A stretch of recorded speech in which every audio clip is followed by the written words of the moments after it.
name is Rebecca Bruner, and I'm on the board here at the Museum on Main. And this afternoon, we're interviewing Daryl Halverson. And Daryl spent a lot of time in Pleasanton as a child. 52 years. 52 years.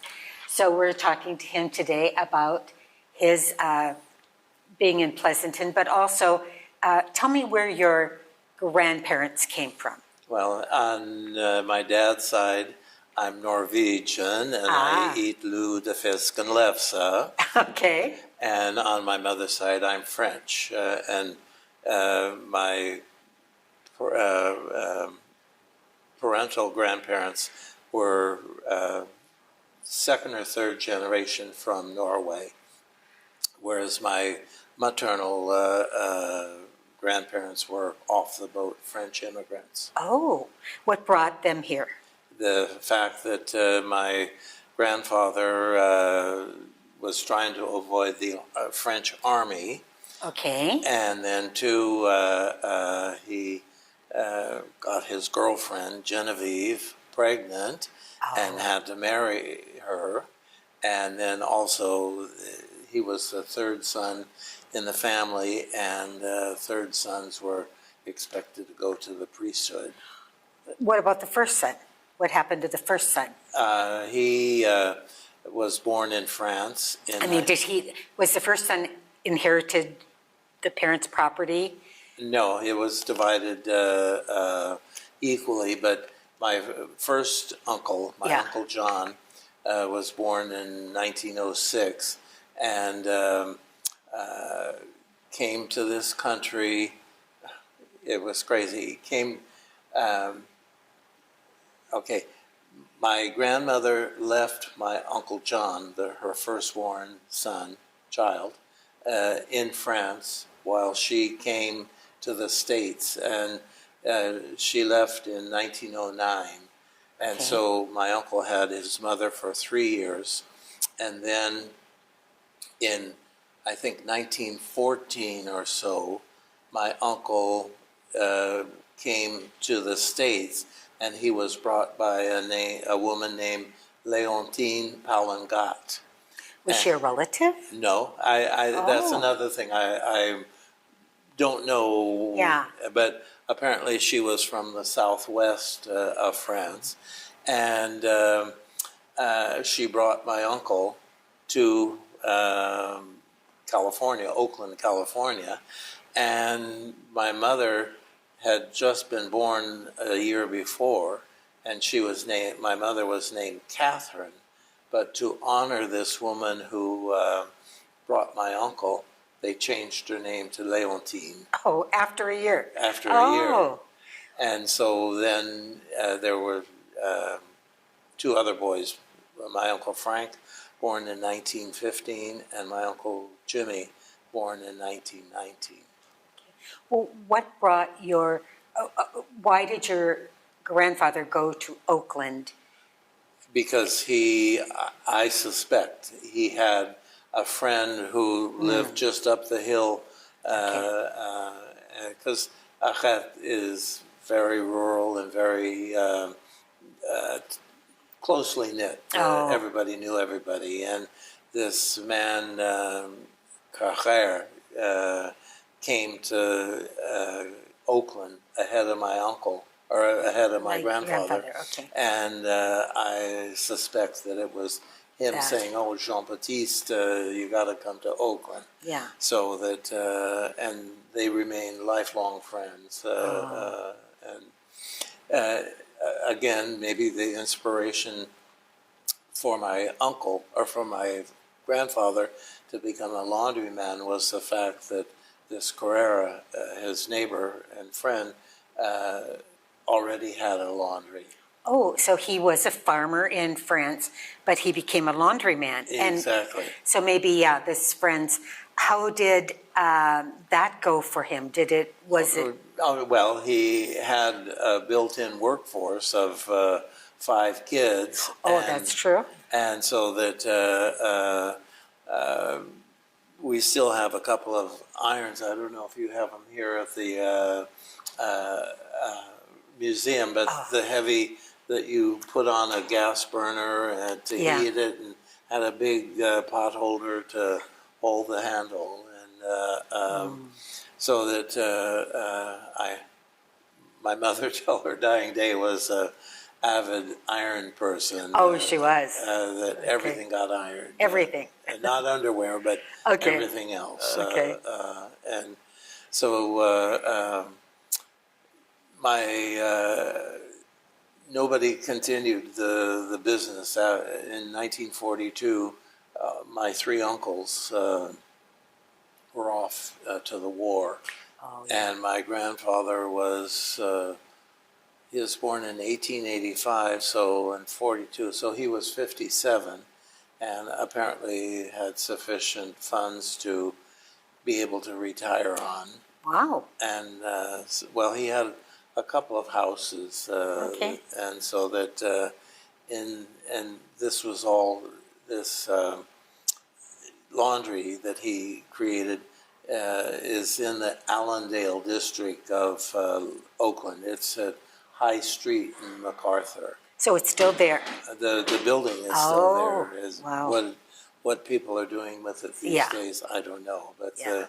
it's fun for me. I haven't been by it for a while, but we have pictures of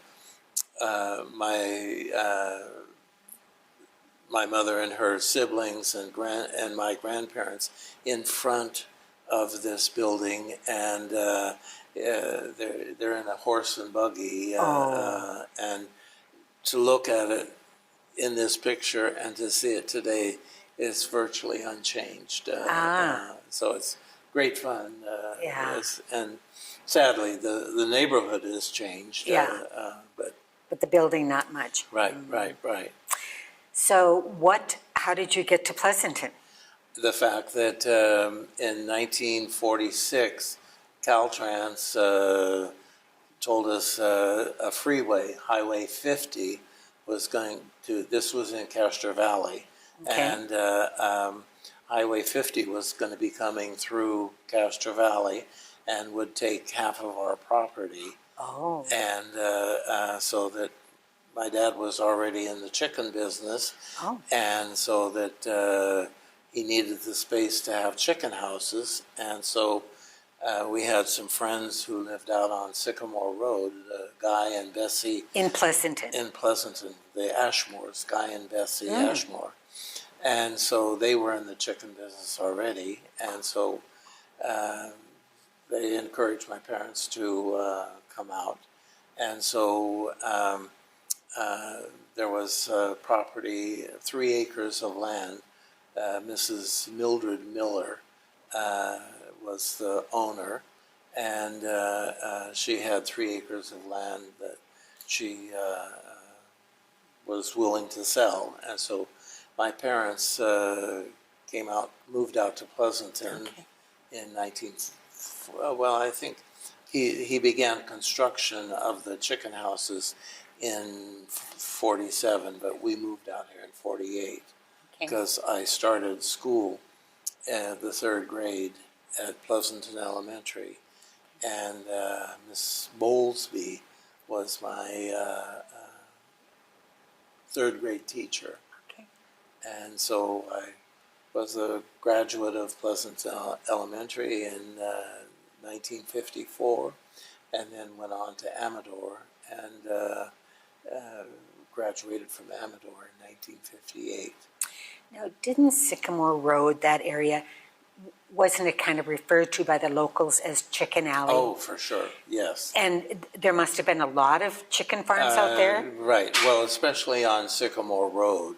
Okay. Because I don't know, there's Happy Valley on one side, Sycamore, and whether it's still called Sycamore connects the two roads. Yes.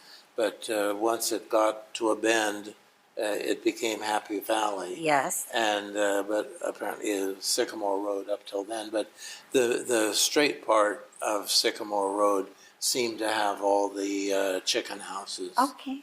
Whereas the others were open fields.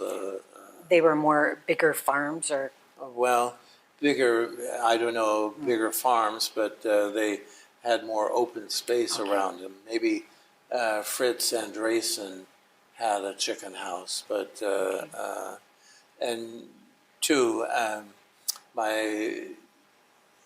I feel, I never heard officially, but back in the days when my parents lived in Oakland, just around the corner from my grandfather's laundry, my mother had a backyard flock of chickens. Oh. And I suspect she sold eggs from her backyard flock. And my father worked for his brother, oldest brother, in a tire shop in the Diamond District of Oakland. And this is all surmising on my part, but as I see it, there was discord between my dad and his older brother, and my dad didn't like working for his brother, and so he said, I want to work for myself. Right, and so maybe if we could... Wow. And on Sycamore Road, was that his prime, or? No, Valley Avenue was the prime. Okay. That and the way that they sold their eggs was that apparently my mother in Oakland had established a clientele, and so that she sold from the house when they were in Oakland.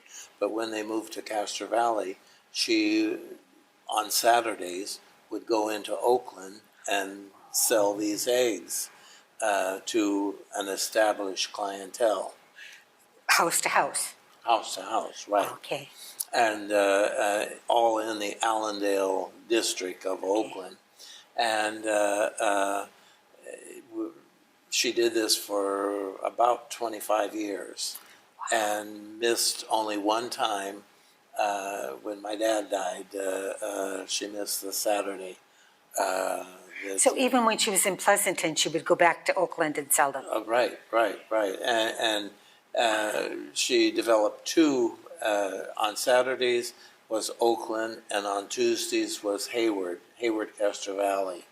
That because we had lived in Castro Valley, and she had developed, and she would never solicit. It was only through referral or reference that she would get new customers. That she'd never come up to your doorbell and say, "I have fresh eggs." That it was the fact that you saw her. Gee, you come every Saturday around 10:30 in our neighborhood, and I notice you have eggs. Can I buy some? And so that she. So she'd drive a truck, or? Oh yeah.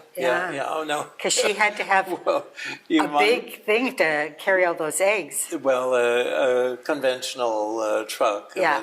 In the articles that I've left you, you'll maybe see she was quite a spirited woman. And, you didn't forget her. And it was Mom who went and sold the eggs, not Dad. Dad took care of the chickens. Exactly.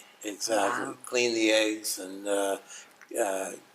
candling is you hold them up to a light to see if there's any blood. You turn it to see if there's any blood in the egg. And if there's blood? Then we either ate them or gave them to an animal, a dog. Because that meant they were... Well, it meant that, people don't like the idea of blood. They were still good and all, but it's the fact that they had blood in them. Okay. And so that, So did they raise chicks too? No. They bought day-old chicks from Kimber Farms in Niles. Okay. And sadly, it's all gone. And there is one souvenir of the fact that they were. There's a development named Kimber Farms or Kimber something. The name Kimber is still there. Okay. And but otherwise, these days chicken farming is not a small mom and pop type thing. It's because But 3,000 laying hens is not a small operation either. Oh, back in those days, no, it wasn't. But Yeah. these days, I know they're much bigger now. right, but, right. So they moved from Sycamore over to Valley because more space? Right. The fact that the type of, the way of raising chickens changed from open sawdust on the floor, roosting at night, and individual nests. And so that changed to individual cage, that there would be two hens to a cage, and it would be about this wide, this deep, and this high, and it would the floor of it, and it was raised, and so that the floor sloped, or it was a wire floor, and so that the manure would Drop through. drop through. And my dad we moved to Valley Avenue next to the drive-in movie theater, and it was in a long, I don't know, maybe 200-foot, 300-foot long Building. chicken house building, and my dad had a kind of like a golf cart, that he had a big bin that he would feed the chickens, use this golf cart thing to feed the chickens, and then after he was done there, he would get egg flats and collect the eggs. The eggs were done in the afternoon, and then he would come back to the egg house and start cleaning the eggs and candling them and putting them in boxes that a carton that would hold a dozen eggs, and then and then if there was any surplus eggs that weren't sold on the two egg routes, he would sell to a wholesaler, Ray Thayer, I think, Thayer Eggs in Oakland. Okay. And so that any surplus that we had would be sold. So did you work the business too? Both me and my brother, we had, it was a Saturday, we have to take turns. One Saturday I would have to go with my mother, and then the next Saturday he would go. Oh. And as he got older, well, he did it less and less, and I took over. And so I did it, till I was 19, 20 years old. And then. But you didn't have to clean the chicken houses or do any of that? No. My dad, he worked too hard. Not that he was a perfectionist, but he wanted it done his way. His way. And he's Norwegian. Right. Yeah, and that's kind of, And so that, and I know that when you said my name, that you were from Minnesota. Oh, why? Because the way Halverson? out here we say Halverson. Oh. And you put the Minnesota accent spin on it, and so that but sadly in 1963, my dad died from a heart attack at 54 years of age. Oh, young. But he was a worrier. That he created situations for himself that over the fact that in the wintertime we had east winds, and the east side of the chicken house was open, and these east winds would make the chickens cooler, and so that they wouldn't be as productive in egg laying. And so that he'd worry about that, and just so many things. And so he had a heart attack in 1963. And So did Mom continue working the well, chickens? she or- tried for a couple of years and gave it up in 1966. And Okay. she can she got rid of the chickens, but bought eggs from Richard Irby, Okay, over on Livermore Road, yeah. and so that she would take His his eggs, eggs and sell, put them in cartons, and she had, oh gosh, I don't know for how many years, that she had the honor system of the eggs were in a box and with a jar with coins in it, and so At your house? at the house, and so people would come and buy eggs. Through the honor system? Right. And so that, and then in '85, Pleasanton was developing, and a developer came and offered my mother to buy her property, and in '85, she moved from Valley Ave up to Clara Lane, and my brother and sister-in-law had bought a parcel of land on Clara Lane earlier, and they said, "Hey, Mom, why not come up and build a house?" And so, Now, Clara Lane is off of Vineyard. yes. And it was still kind of rural. Oh, very rural. And so did she get acreage again? 2.5 acres. What did she do with that? She had sheep. Oh my goodness, this woman was a worker. Well, they were just more for amusement. Because she had sheep and she had a garden. That she had a man, Mike Dottoli, and he needed a job, and so that he came and was my mother's gardener and kept us in vegetables.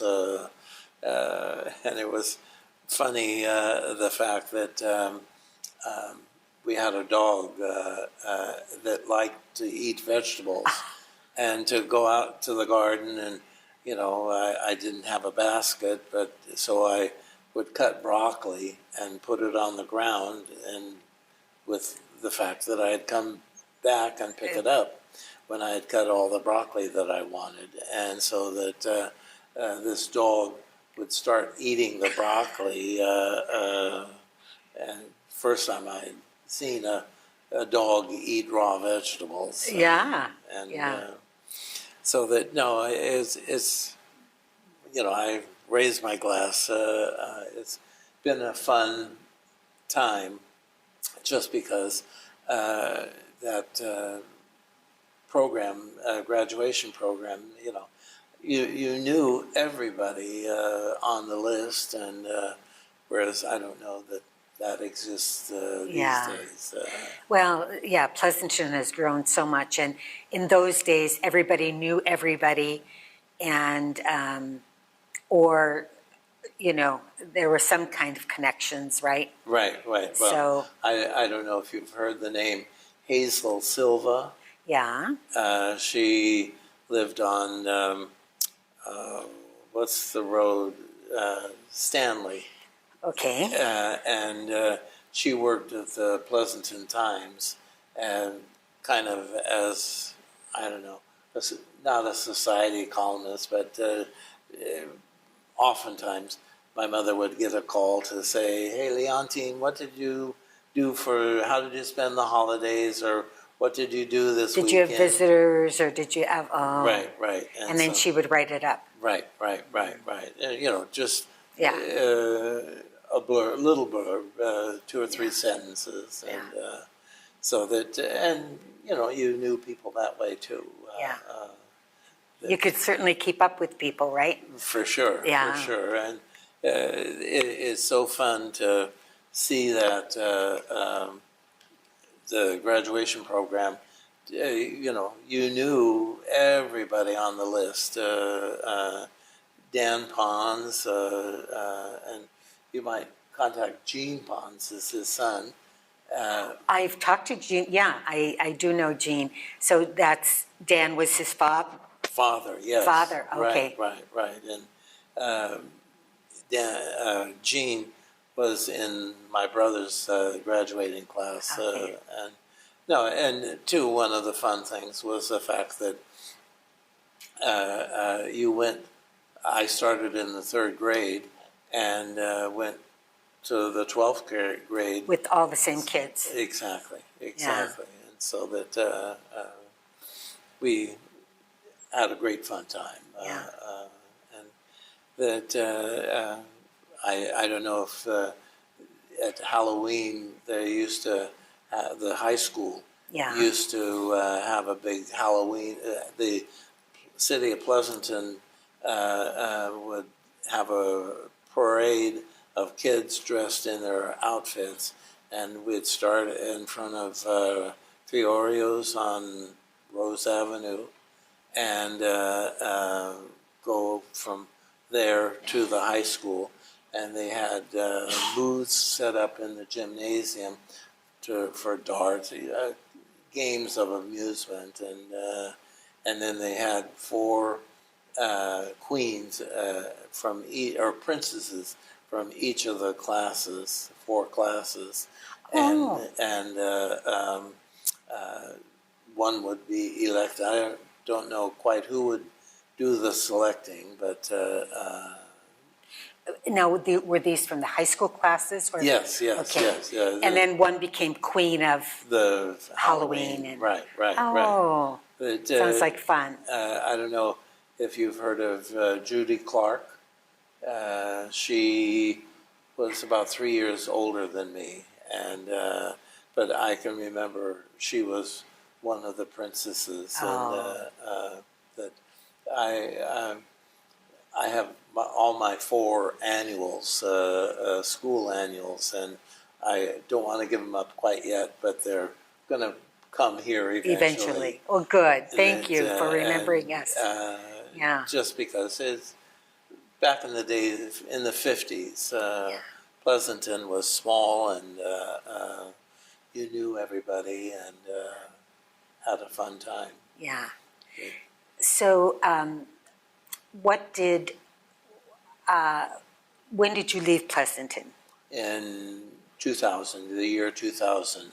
Okay. That I had, my mother's oldest brother had left me his house in San Leandro. Okay. And my mother had died in 98. Okay. And so that I needed a place to go because I lived with my mother, and the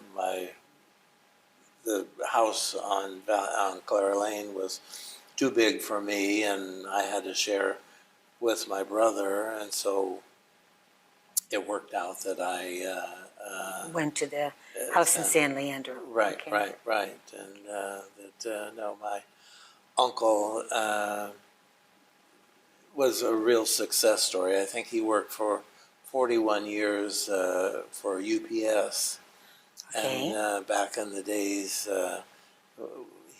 anybody could buy UPS stock, and Yes. so he, in his day, he was a bachelor, and he bought UPS stock, and so when he died, he had an estate of $10 million of Wow. UPS stock, and too, he.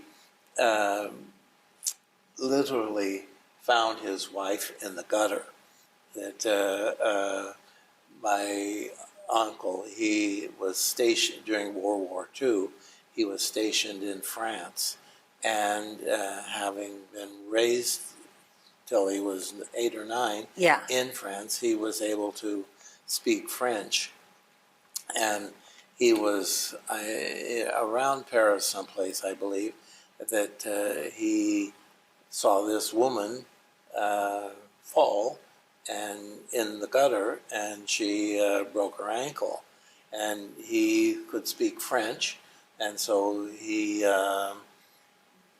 went to her help, and so that whether how much of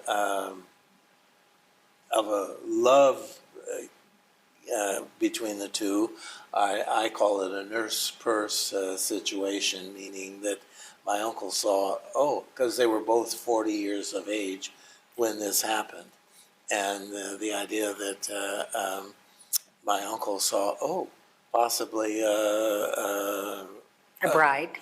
have help Yeah. in my old age. And my aunt saw, here's a GI that I could maybe marry and live in California. And so It worked out. they married in France, and she came in, I think, around 1947, and was well, she taught our family many French things.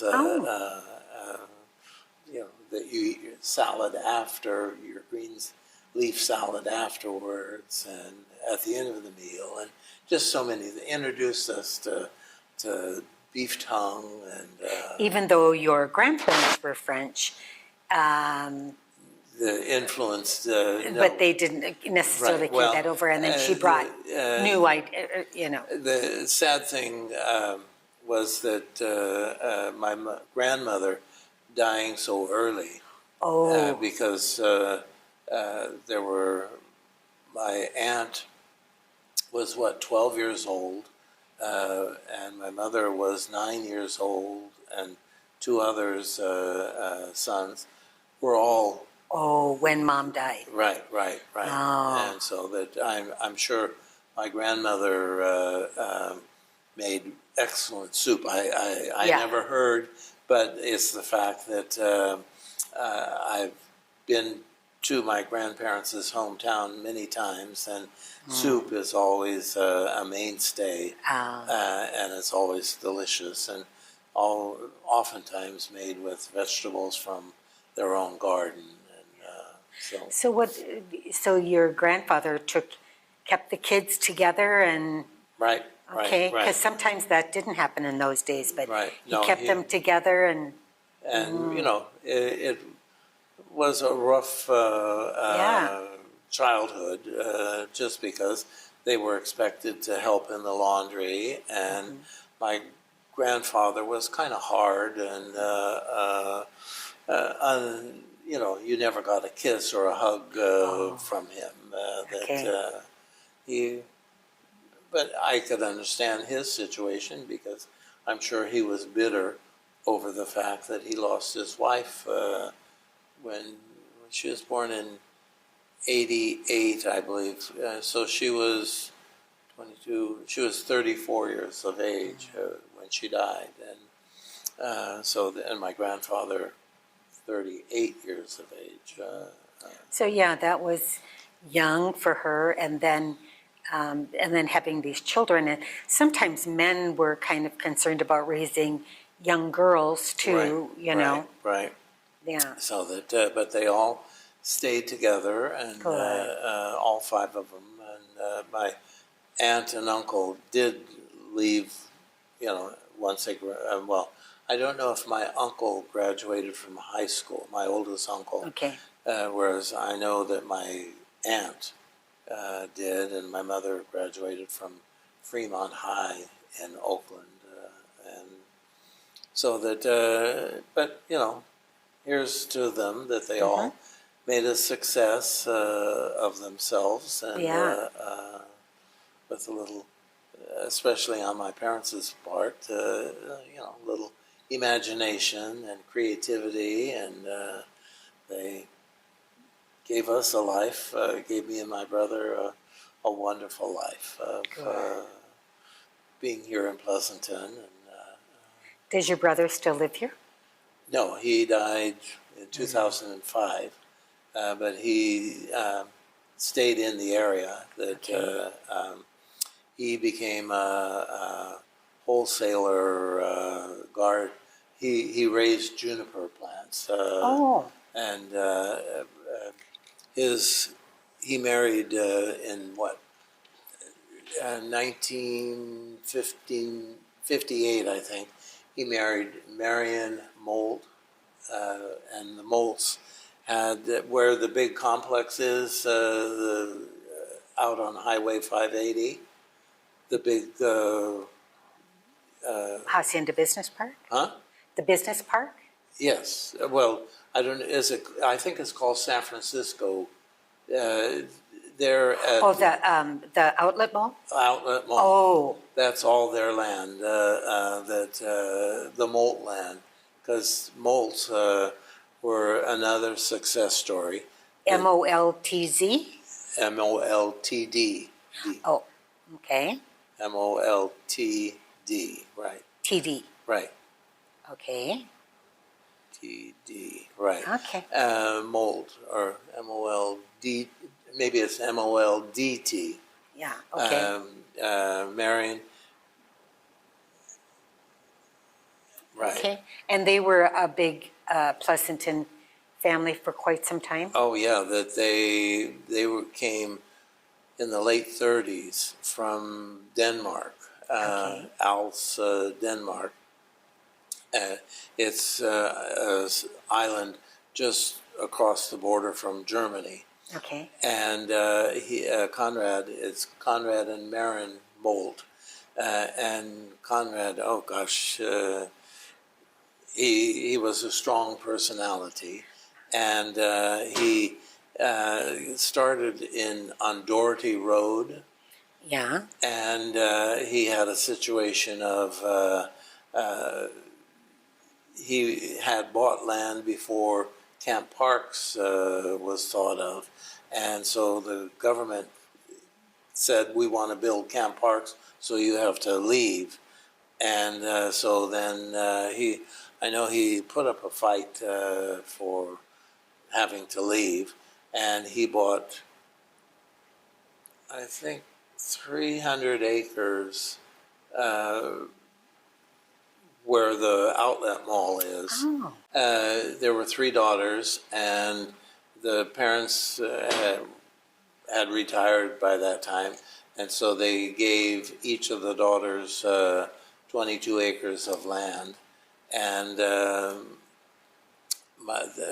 2 of the daughters built houses on the land, and my brother and sister-in-law built a house out there and used the land to raise juniper. The youngest and the oldest built houses out on there, and the youngest, her property included a walnut orchard that Conrad had planted, and so my brother and sister-in-law lived out there, and they have, sadly, both my brother and sister-in-law are now dead, but they have 2 sons, and prior to the sons, well, I guess the sons had left the nest already, and then, what year was it? They sold their property, their 22 acres, not to the outlet complex people, but a developer who bought the land, and they moved up to Clara Lane on the very top of the hill, and that's what gave my mother the idea to move there. And so she had a house built, and and oh gosh, a beautiful view directly to Mount Diablo and anything to the east of Mount Diablo. And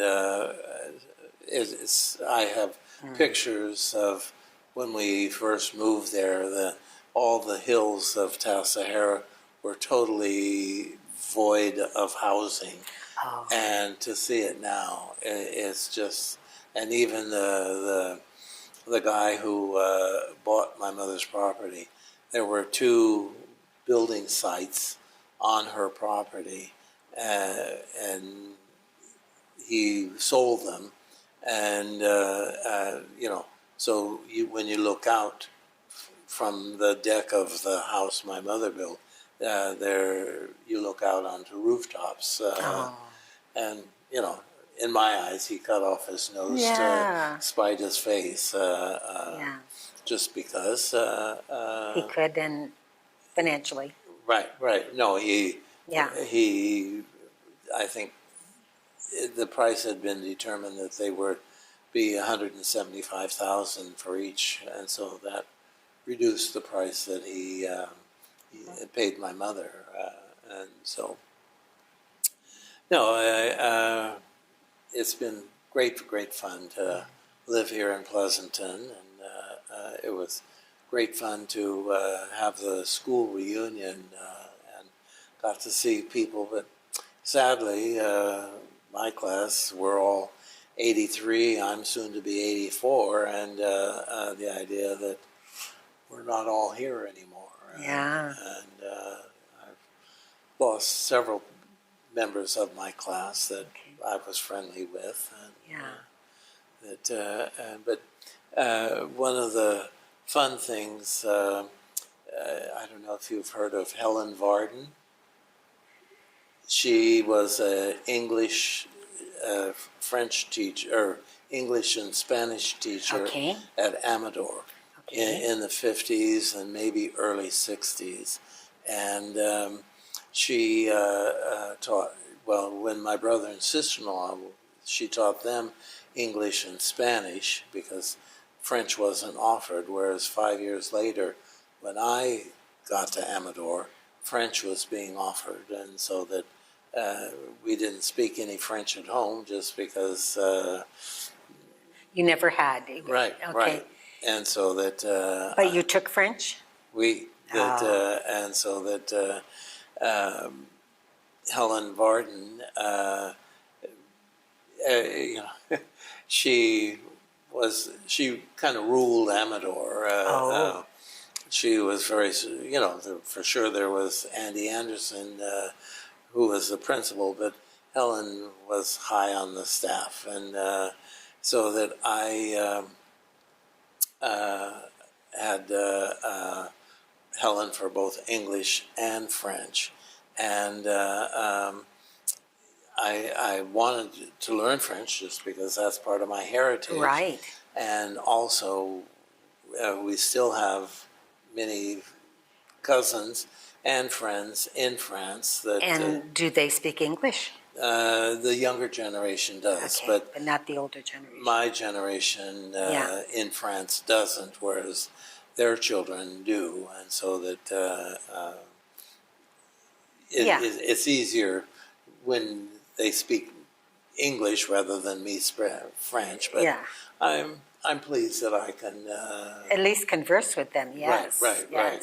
And so that, but it was so fun that my dad had a Friday egg route here in Pleasanton that and Helen Varden got to be one of our customers. And so after he died, my mother continued it with Herbie eggs, but she and Helen had retired from Amador by the time that my mother was doing it, and so that one day my mother said to Helen, "Would you consider coming out to my house to teach me French?" And so that Helen came out on Tuesdays and Fridays to teach my mother French, and she would be there when I would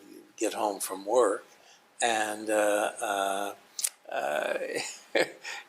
she was always Mrs. Varden, Varden. And at some point she says, "Daryl, we've known one another well enough, long enough, that please call me Helen." And for me, but it's kind of strange to call a teacher by their first name. Indeed. And so that we had a wonderful rapport relationship. Did your mom ever go back to France with you? Oh gosh, Yes. Oh, nice. Well, my mother, she was unique. The thing Sounds that, like it. well, it was in 1974. I had been to France and had bought a Fiat, two-door Fiat Oh, car, okay. and left it in France with our relatives. And so my mother said, gee, since we have a car there, and so that my mother said, I'm going to go to France. And she went to France for 6 months and stayed in the house where her mother was born. And Oh. right, no, it is. We have a wonderful situation in that regard. Yeah.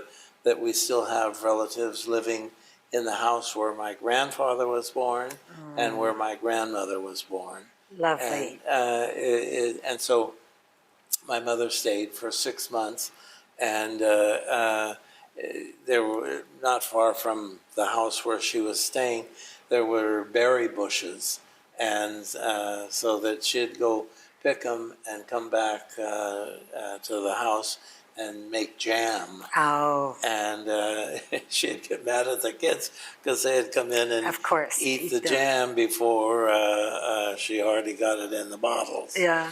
And so that, no, she was quite the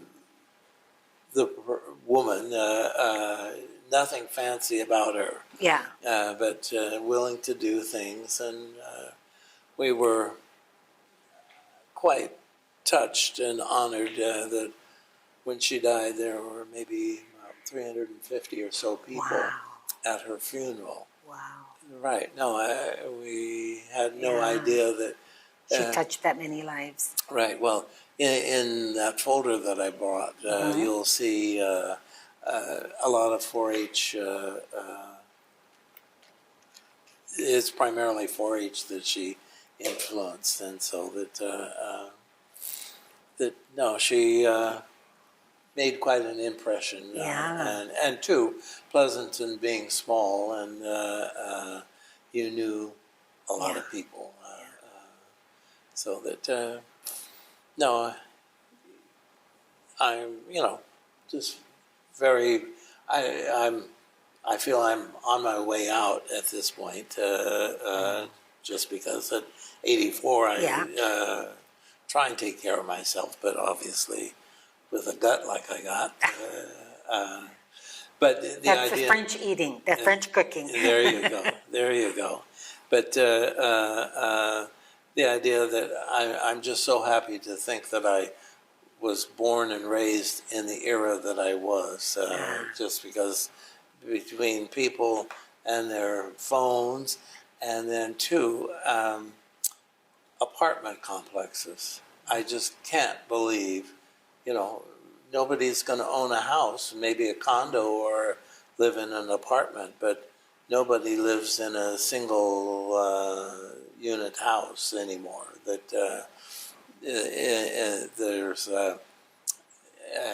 if you go into Oakland at all on 580, at 580 and High Street, there we were just there yesterday or the day before, and a huge apartment complex, and this was the area that we delivered eggs, and so I knew the area quite well, and it just boggles my mind to think that something like that could take over, and that how people can live so tight and just a wall away from one another. That Well, and you grew up in a simpler time. I don't know a better word for it than simpler, but it doesn't mean that people were simple, of course. I mean, people worked harder in many ways in those times physically, Right. But it was a nice knowing everybody really in town and knowing people cared for one another and that kind of thing. It was a different time. Right. Yeah. No, and just even on coming here, we parked in the back. I parked in the back, and the idea of there used to be a meat market right here on the corner, and there was a space, a garden space, because the house was more in the back behind this meat market. Oh, okay. And then there was Smiley Hartman, Mr. Hartman. He was Okay. the shoe man. Okay. And then American Cleaners, Play-Doh, American Cleaners, and then Les Reesner was my barber, and then there was a bakery, Volponi, I think, bakery, and none of that exists. None of that exists, yeah. These days. Yeah. So that, but life moves on. Life moves on. Yeah. Right. Well, thank you so much, Daryl. This has been very interesting and lovely to hear about how immigrants or people even moving around in the United States, I mean, how they made life work for themselves in different areas. Right. No, I can compliment, all my relatives have made a success out of themselves, or, and my uncle investing in UPS. That was an opportunity for those people. Indeed. It sure was, yeah. Indeed. So that, but the graduation program, could you scan I will. that?